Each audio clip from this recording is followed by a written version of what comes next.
mungkin yang sudah dengar itu biasa tuh ada dari Syarah Muslim, Fathul Bari, Al-Baihaqi, Al-Itqan. Yang pernah pesantren saya kira tahu lah ya. Yang tak pernah pesantren yang paling beli buku pinggir jalan kayak. Yang tak pernah pesantren yang paling beli buku pinggir jalan kayak.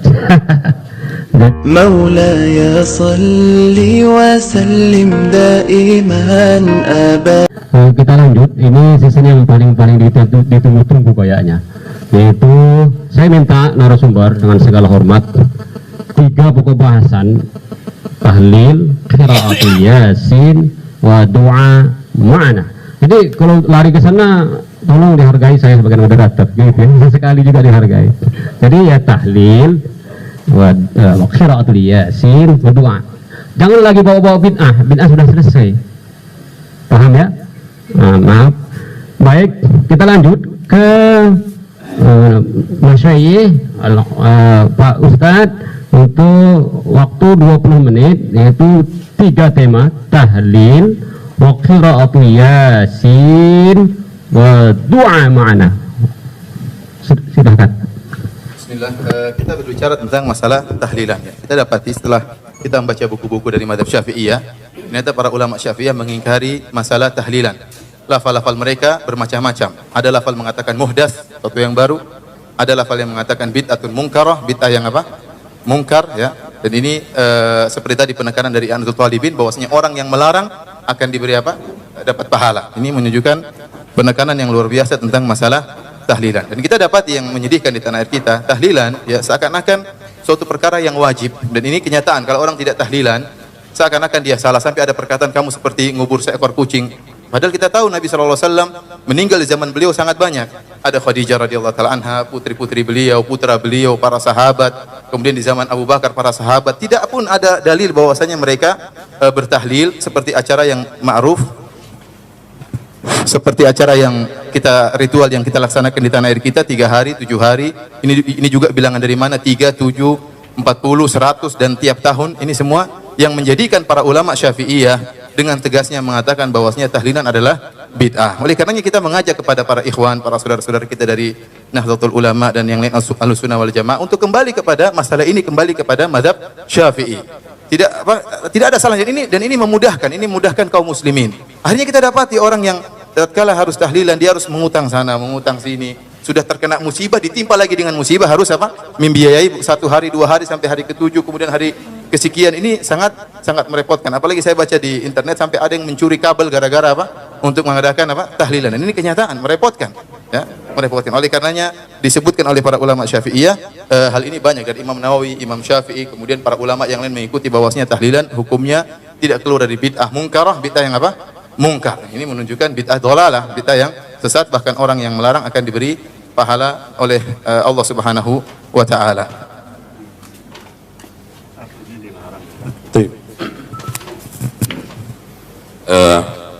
Saya kira kalau tahlilan itu gini kan, kalau Ustadz Romli masih ingat di pondok dulu kan pesannya Kiai.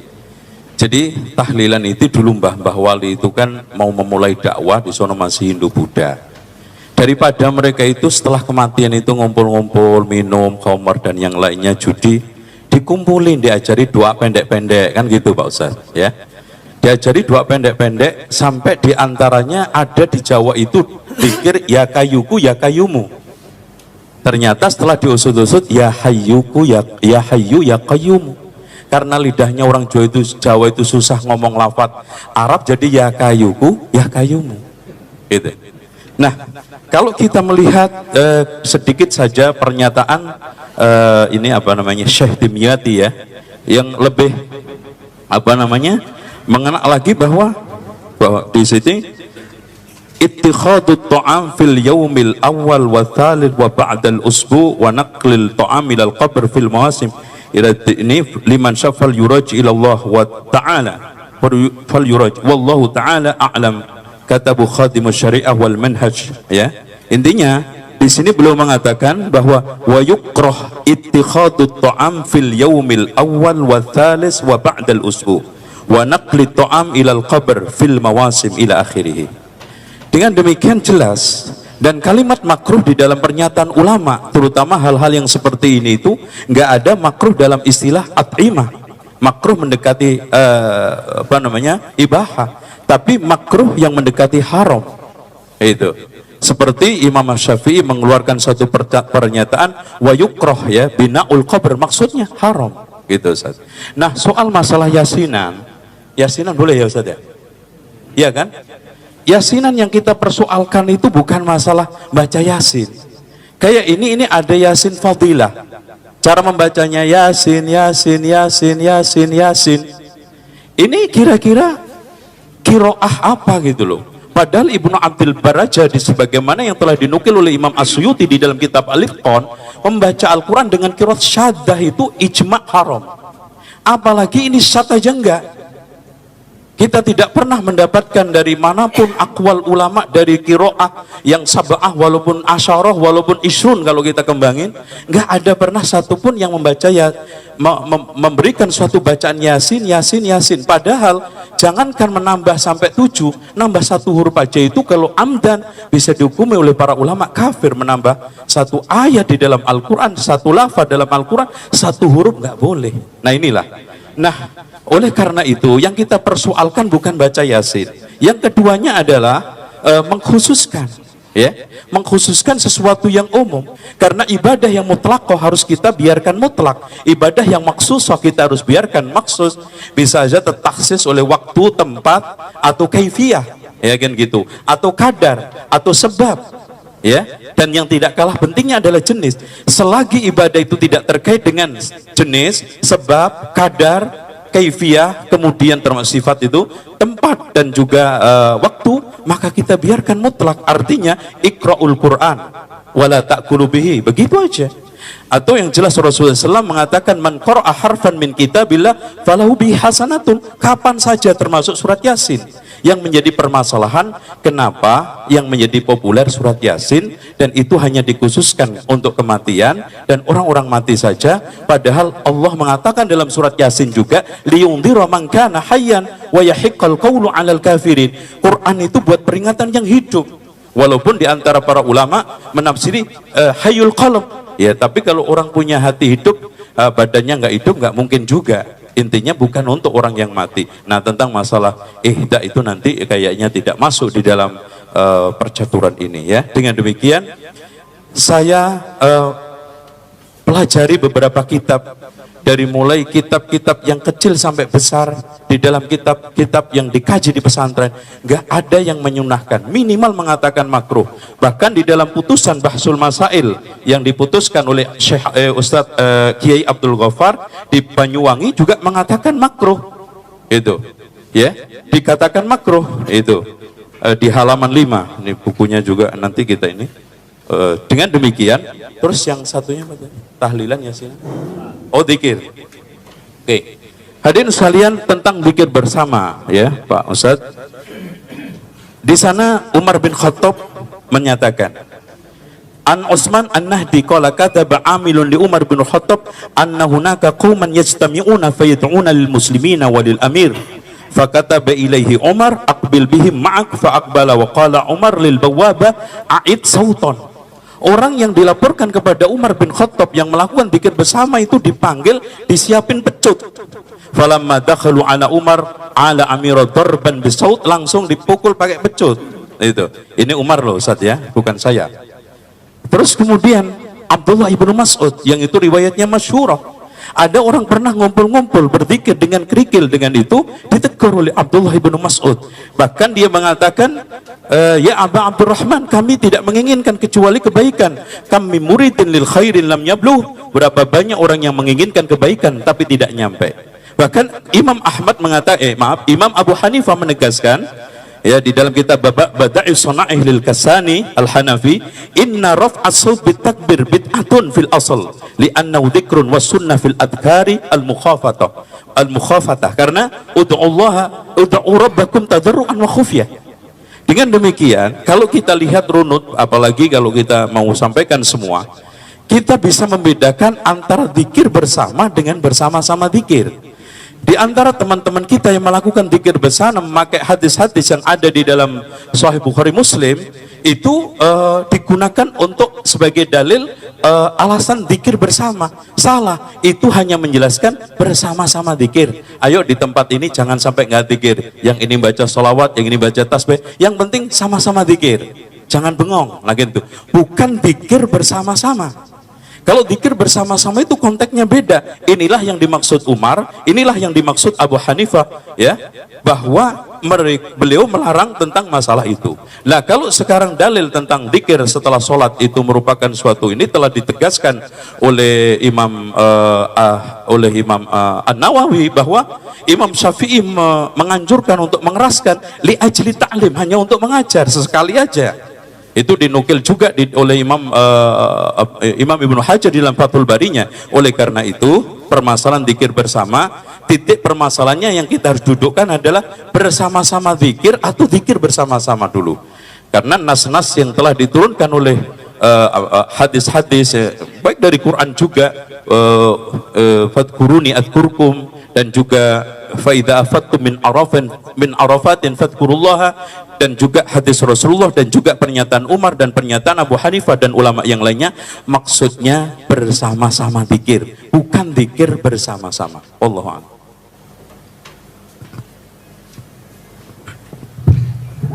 Alhamdulillah.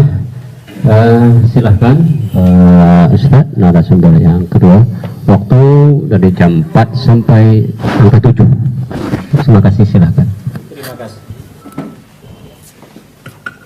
Terima kasih. Yang pertama masalah tahlilan.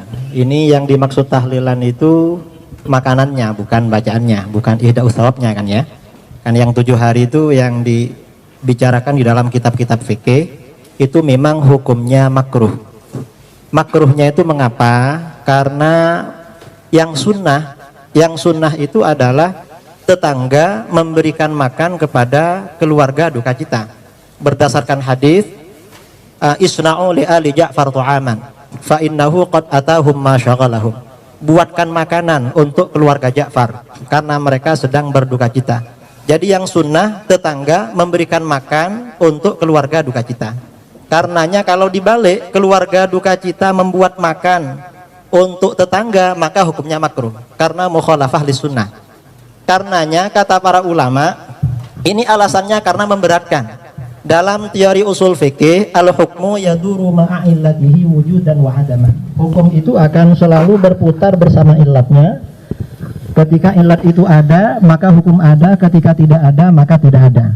Karenanya kata para ulama, ketika hidangan makanan yang diberikan kepada jamaah itu murni dari keluarga duka cita, maka hukumnya makruh.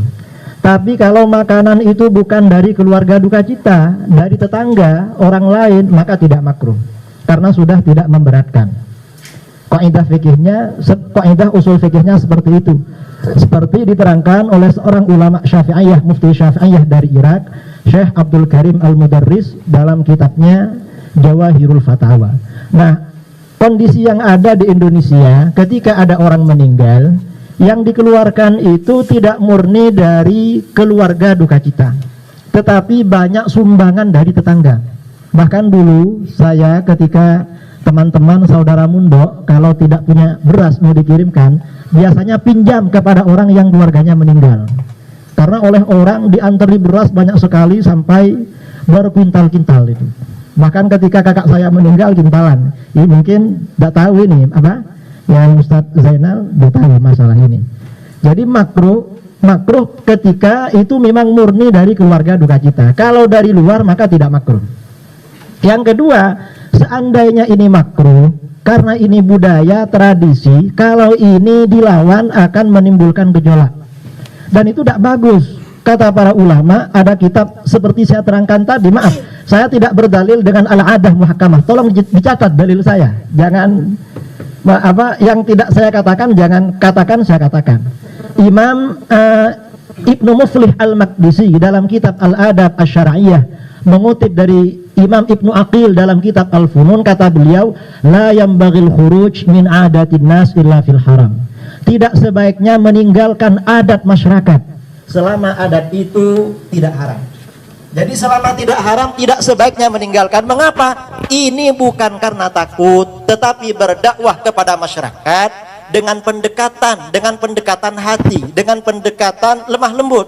Mengapa? Dan ini yang dilakukan oleh Rasulullah Shallallahu Alaihi Wasallam. Di dalam kitab itu diterangkan riwayat Bukhari Muslim, fa innar Rasulullah Shallallahu Alaihi Wasallam tarakal Ka'bah wa qala laula hittanu qaumiki bil jahiliyah la fa'altu.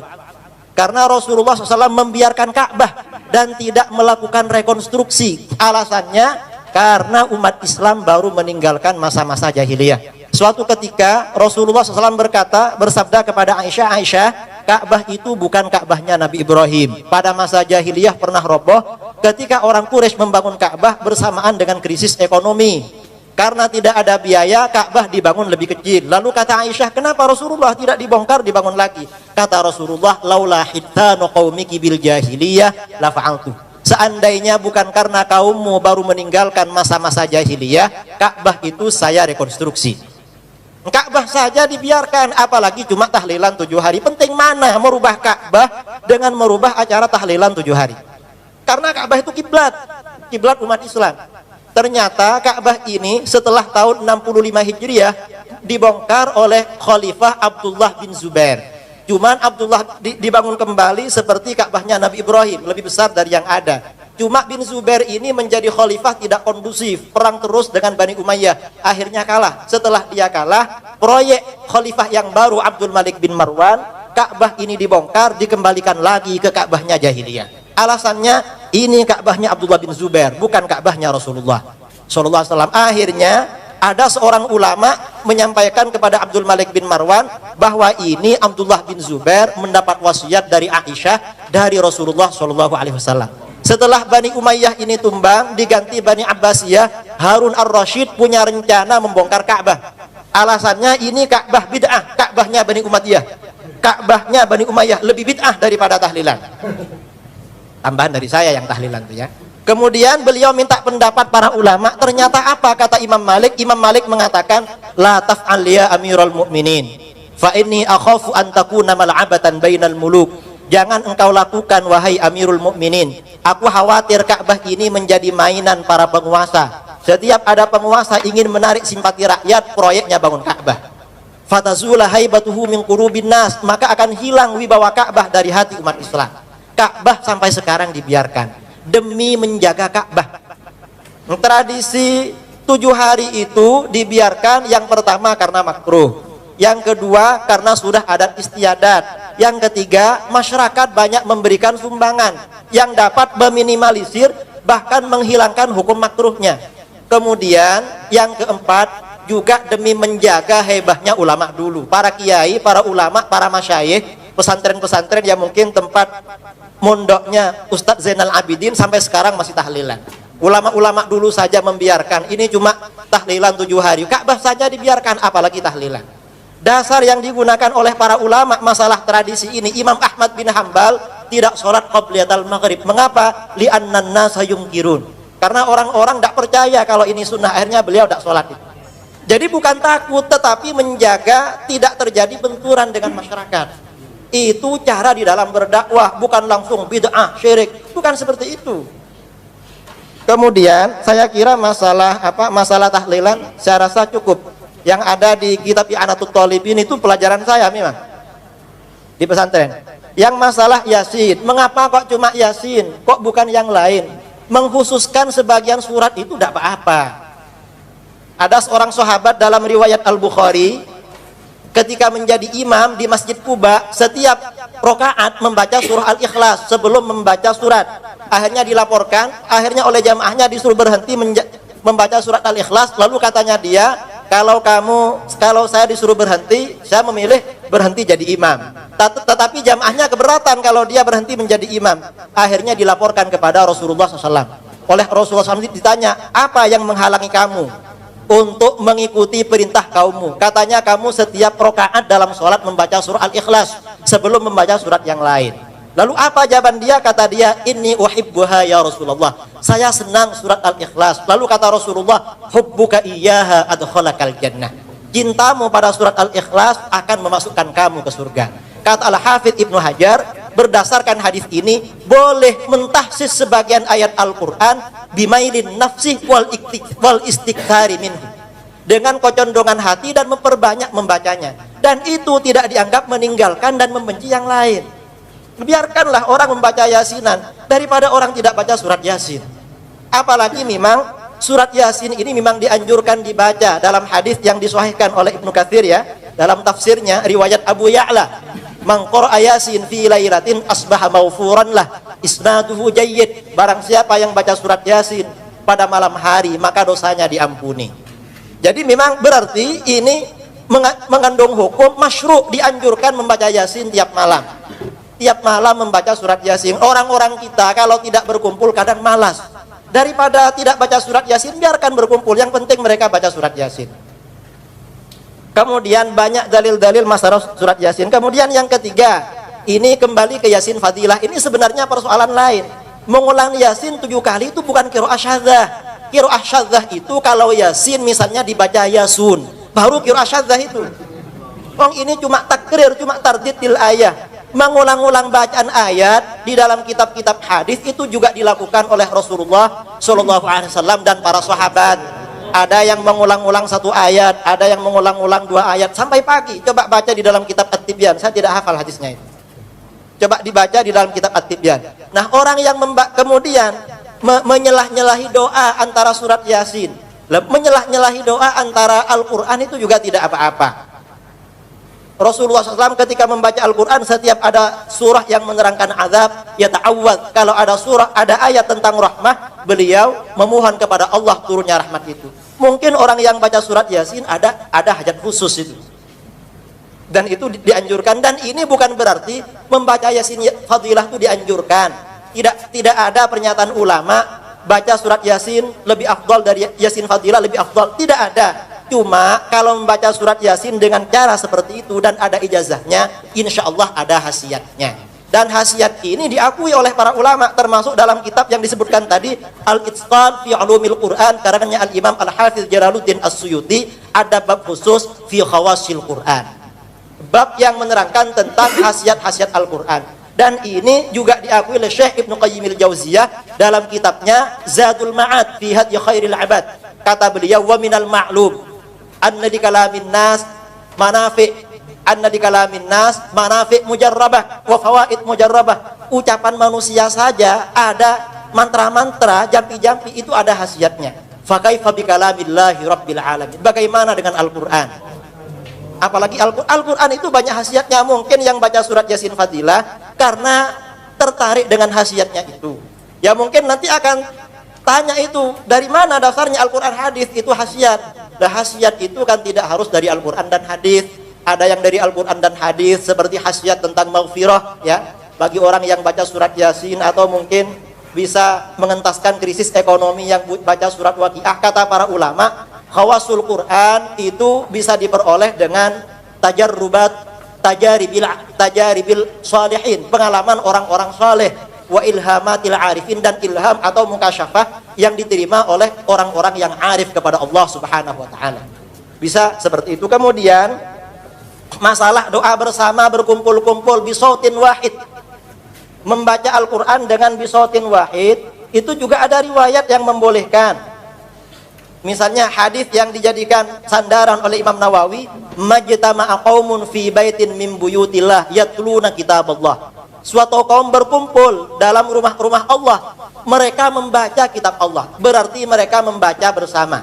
Membaca bersama ini boleh jadi baca sendiri-sendiri, juga boleh jadi membaca bareng-bareng. Kalau membaca sendiri-sendiri ini banyak riwayat. Kemudian kalau membaca seragam juga ada pandangan ulama salaf yang membolehkan. Ini misalnya ada riwayat dari Abu Darda kan yadrusul Quran ma'ahu nafarun yaqra'una jami'an. Dia mempelajari Al-Quran bersama beberapa orang, semuanya membaca. Wa rawabnu Abi Dawud fi dirasah mujtami'in an jama'atin min afadilis salaf wal khalaf wa qudatil mutakallimin. Jadi masalah membaca Al-Quran bersama-sama ini sebenarnya banyak dasarnya. Ada membaca Al-Quran dengan cara idarah, gantian, satu juz ini nanti ganti satunya. Imam Malik juga membolehkan.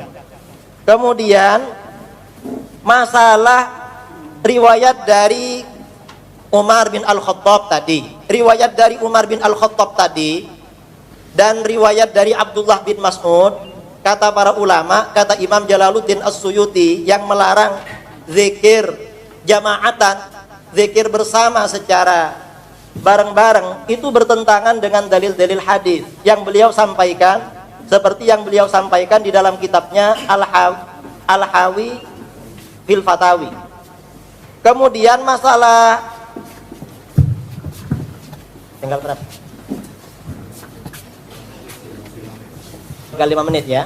Kemudian Syekh Ibnu Taimiyah ini di dalam Majmu' Fatawanya, beliau juga membolehkan zikir bersama dalam Majmu' Fatawa juz 22 halaman 521. Ketika beliau ditanya tentang wasu'ila an rajulin yunkiru ala ahli dzikri yaqulu lahum hadza dzikru bid'ah wa jahrukum fi dzikri bid'ah wa hum yaftatihuna bil Qur'an wa yakhtatimun thumma yad'una lil muslimin al ahya wal amwat wa yajma'una at tasbih wat tahmid wat tahlil wat takbir wal hawqalah wa yusalluna ala nabi sallallahu alaihi wasallam. Beliau menjawabnya al ijtima' li dzikrillah wastima'u kitabih wad du'a amalun saleh. Jadi berkumpul untuk berzikir kepada Allah, mendengarkan Al-Quran dan berdoa itu amal soleh. Itu bisa dibaca di dalam Majmu' Fatawa beliau.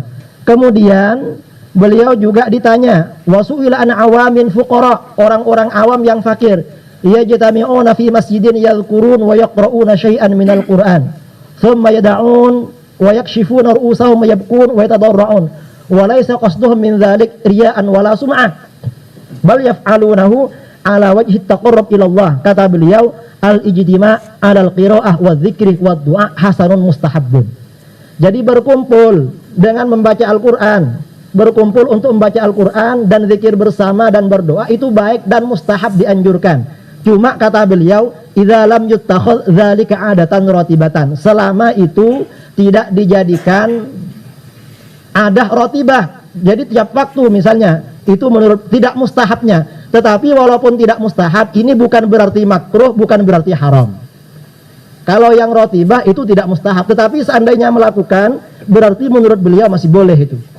Karena di sini cuma pengecualian dari mustahab.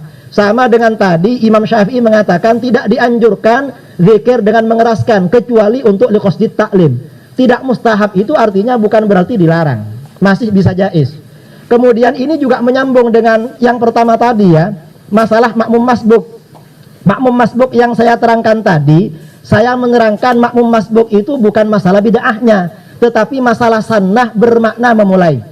Jadi mungkin tadi Ustadz Zainal Abidin kurang tanggap dengan pernyataan saya. Kemudian yang kedua, saya kembali kepada yang tadi juga, bahwa sunnah takririyah itu oleh para ulama dijadikan dalil bid'ah hasanah. Al-Hafidh Ibnu Hajar Al-Asqalani dalam kitab Fathul Bari ketika mengomentari seorang sahabat yang membuat zikir baru dalam sholat setelah ruku, yang membaca kabira walhamdulillah, yang alhamdulillah hamdan katsiran thayyiban mubarakan fi. Al-Hafidh Ibnu Hajar mengatakan wa yustadallu bihi ala jawazil itsyan bi dzikrin ghairi ma'thur fi shalah ma lam yukhalif al-ma'thur. Berdasarkan hadis ini berarti boleh membaca zikir yang tidak makthur, yang tidak diajarkan oleh Nabi Shallallahu Alaihi Wasallam, selama tidak bertentangan dengan yang makthur. Yang tidak makthur itu namanya bid'ah hasanah. Jadi berarti dengan begitu Al-Hafidh Ibnu Hajar menganggap hadis tentang sunnah takririyah termasuk dalil bid'ah hasanah. Kemudian masalah apa yang belum tanggapi?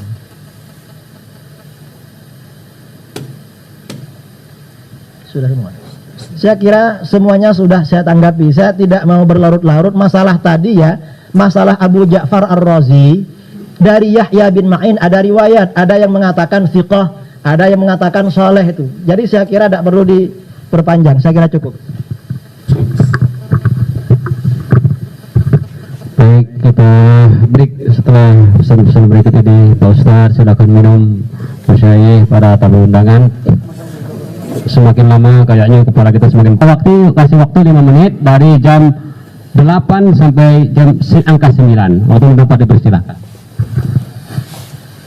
Mengenai tadi tentang apa yang disebut oleh Ustaz Jusram di tentang tahlilan. Yang pertama, Ustaz mengatakan bahwasanya ilah dari tahlilan adalah pembuatan makanan. Kalau ternyata yang buat makanan dari pihak luar, maka tidak jadi masalah. Ini ternyata para ulama Syafi'iyah menyebutkan masalah ilah tentang dilarangnya tahlilan atau dimakruhkan tahlilan bukan cuma pembuatan makanan. Di antaranya ijma', kemudian yujadidu tajdidul huzn, buat sedih lagi. Ini tidak diinginkan dalam syariat. Hari ketiga ingat lagi, hari ketujuh ingat lagi. Oleh karenanya ilah yang disebutkan banyak. Pertama, taklif, buat makanan bikin repot orang mayat, keluarga mayit.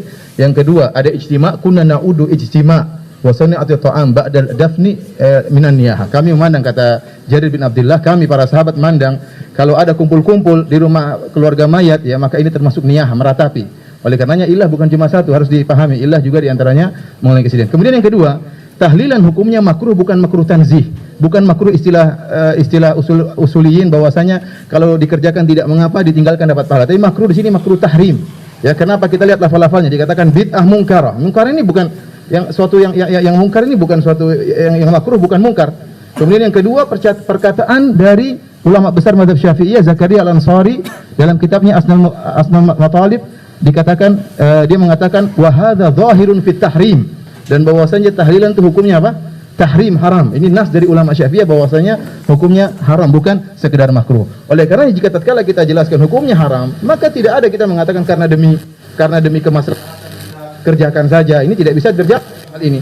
Adapun perkataan Ibnu Muflih yang disebutkan oleh Ustaz Idrus Ramli bahwasanya boleh meninggalkan perkara-perkara demi kemaslahatan masyarakat, maka yang disebutkan oleh Ibnu Muflih adalah perkara-perkara yang sunnah, seperti melaksanakan sholat sebelum maghrib, ya, itu diantaranya.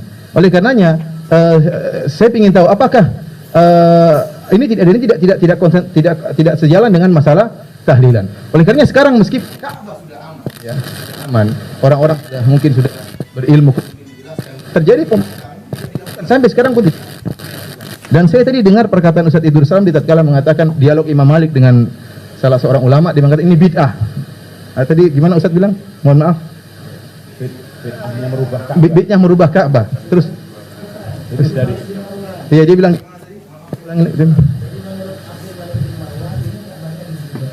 Antum tadi bilang lafal bid'ah. Masih ada apalagi bid'ah tahlilan. Anda tadi insyaallah ini ada rekamannya, kita lihat. Antara Ka'bah dengan tahlilan. Nanti insyaallah kita lihat lagi, mungkin rekamannya ada. Oleh karenanya apa yang disebutkan dalil tentang perkataan Ibnu Muflih, karena itu perkara-perkara yang sunnah yang ditinggalkan tidak mengapa demi kemaslahatan. Adapun masalah yang haram yang bahasan. Saya lanjut. Maaf Ustaz, di dalam pernyataan At-Turtusi hadil athar, maksudnya majtama'a qaumun itu adalah taqtadi jawazal istima' li qira'atil Qur'anil Karim ala ma'na dars. Ya. Oleh karena itu untuk ngajar wa ta'lim wal mudzakarah, yang sekarang menjadi pertanyaan tadi juga soal masalah suratul Ikhlas. Kita tekankan bahwa sahabat itu melazimkan membaca surat Ikhlas semata-mata karena disetujui Rasul. Buktinya ketika Mu'ad sholat Isya membaca surat Al-Baqarah nggak disetujui Rasul, nggak jadi sunnah. Itulah. Jadi bukan hanya semata-mata dasus sahabah sehingga dijadikan dalil untuk bid'ah hasanah. Bahkan di sini yang menjadi manat, kalau kaitannya ini kan awalnya kita harus berbicara masalah tahqiqul manat, terus tangkihul manat, takhrijul manat. Ketika kita sudah sampai pada takhrijul manat, maka di situ Rasulullah SAW yang menyetujuinya, bukan semata-mata sahabat. Karena buktinya ketika Rasul nggak nyetujui, maka itu nggak jadi sunnah. Contohnya Mu'ad bin Jabal ketika setelah sholat sama Rasulullah, ngimamin kaumnya membaca surat apa? Al-Baqarah. Dan dikatakan afatanun anta, kalau seandainya Rasulullah mengatakan maka itu bagus, maka menjadi sunnah. Oleh karena itu, nah tentang masalah Ustadz tadi ilham sholihin dan yang lainnya bisa menjadikan untuk menentukan khasaisul Quran, kenapa kita tidak dahulukan wahyunya Rasulullah? Ya, oleh karena itu maka di sini iyyaka qaulun walisalaka imamun. Waspadalah kita terhadap suatu pendapat yang kita tidak punya panutan sebelumnya, sebagaimana dikatakan oleh Imam Ahmad. Saya tutup. Beliau mengatakan kalau yang buat itu dari orang lain mungkin tidak apa-apa. Saya ingin ulama siapa yang pernah seperti yang ngomong seperti itu, dari NU atau dari manapun, dari Syafi'iyah. Maka ya. Baik, semakin lama semakin panas, memang AC tak kuat guys. Lain kali Pak Kemenak tolong tambah AC Pak. Apa karena saya pakai jaket kali ya? Silakan Pak Ustadz, sambil waktu 5 menit sampai jam 10 Pak Kiai. Terima kasih. Saya menanggapi Ustadz Zainal Abidin dulu ya, masalah baca Al-Quran bareng-bareng. Itu ada yang daras, ada juga yang yatlun, yang memang itu oleh para ulama yatluna kitab Allah, membaca kitab Allah, dan itu disebutkan dalam ijtima' bidzikr, bukan darsil Quran, bukan. Kemudian masalah surah Al-Ikhlas dengan Mu'adz bin Jabal menjadi imam dengan surah Al-Baqarah. Ya, kalau surah Al-Baqarah ya dimarahi karena kepanjangan, kasihan jamaahnya. Kalau surah Al-Ikhlas ya pendek. Orang yasinan itu yang datang semuanya sukarela. Dan itu cuma berapa menit itu? Mungkin 5 menit, 10 menit selesai. Jadi beda dengan surah Al-Baqarah yang panjang-panjang itu. Kemudian jadi perlu dibedakan yang masalah tahlilan ya. Jadi ilat makruhnya tahlilan. Kalau masalah makanan itu memang makanan itu dibuat dari keluarga kita atau dari masyarakat yang dari luar. Kalau menurut yang ada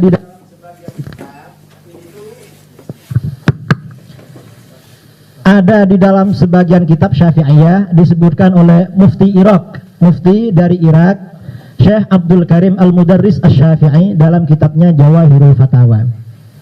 Jadi ketika memang ini yang menyuguhkan makanan ini dari masyarakat dari luar, maka dibolehkan. Jadi tidak makruh. Tapi kalau masih ada dari keluarga duka cita, maka ini makruh. Ini menurut Syafi'iyah. Dan ini dibiarkan oleh para ulama. Apa lagi? Yang perlu tanggapi?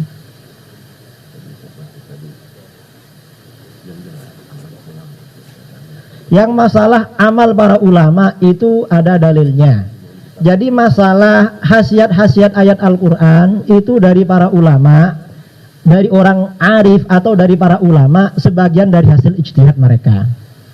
Dan itu diakui Syekh Ibnu Taimiyah diceritakan dalam kitabnya Madarijus Salikin. Ibnu Taimiyah mengatakan orang yang rutin membaca 41 kali ya qayyum la ilaha illa anta sebelum sholat subuh setelah fajar selama 40 hari, hatinya akan padam. Padahal itu tidak ada Al-Quran hadisnya. Tetapi itu tajribah, pengalaman. Kalau tidak pernah melakukan ya tidak tahu. Jadi misalnya kalau membaca ini sekian kali nanti bisa begini, itu pakai pengalaman. Dan di dalam kitab-kitab ulumul Quran tadi ya, ulumul Quran, Al-Itqan fi ulumil Quran, Al-Burhan fi ulumil Quran, itu diterangkan tentang fi khawasil Quran. Syekh Ibnu Qayyimil Jauziyah dalam kitabnya At-Tibbun Nabawi, juga dalam kitab beliau Zadul Ma'ad, dan ini sebenarnya satu kitab, banyak menerangkan khasiat-khasiat ayat Al-Quran untuk kesembuhan. Padahal itu tidak ada Al-Quran hadisnya, tetapi murni ijtihad para ulama. Mengapa kita menerima ijtihad para ulama? Nah, ini ada permintaan dari teman saya 1 menit, tinggal 1 menit saja. Assalamualaikum warahmatullahi wabarakatuh. Alhamdulillahilladzi yunazzalu an simatul khudusi wal alwani wal kaifiyat, wassalatu wassalamu ala sayyidina Muhammadin nizul mu'jizati zahirati alladzi hasala min nuri wujudul kainat. Ya, terima kasih atas waktunya, dan saya insyaallah hanya saya memberi masukan ya. Jadi setelah tadi dari berbagai macam paparan, ternyata amalan-amalan yang dibid'ahkan, dimusyrikan, itu semua ada dalil-dalilnya. Termasuk tadi kunut subuh segala macam, itu ada dalilnya, saya fotokopi. Nah, dari apa itu masih tetap ada membid'ahkan dan memusyrikan? Yang ini yang jadi masalah. Sedangkan di dalam Al-Quran kan bilang keras ya, kalau kita ini halal, tapi itu akan berapa siksaan yang keras nanti di yaumil qiyamah. Itu ada di surat An-Nahl ayat 116. Itu bisa dicari ya, wala takul dan seterusnya.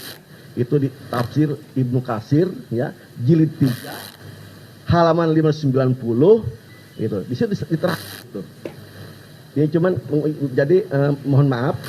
Nah, itu ya. Jadi tolonglah karena di sini ada dalil ulama, apakah kita bersikeras ini ahli bid'ah, ini musyrik. Nah, ini jadi masalah. Ya Mas ya. Terima kasih.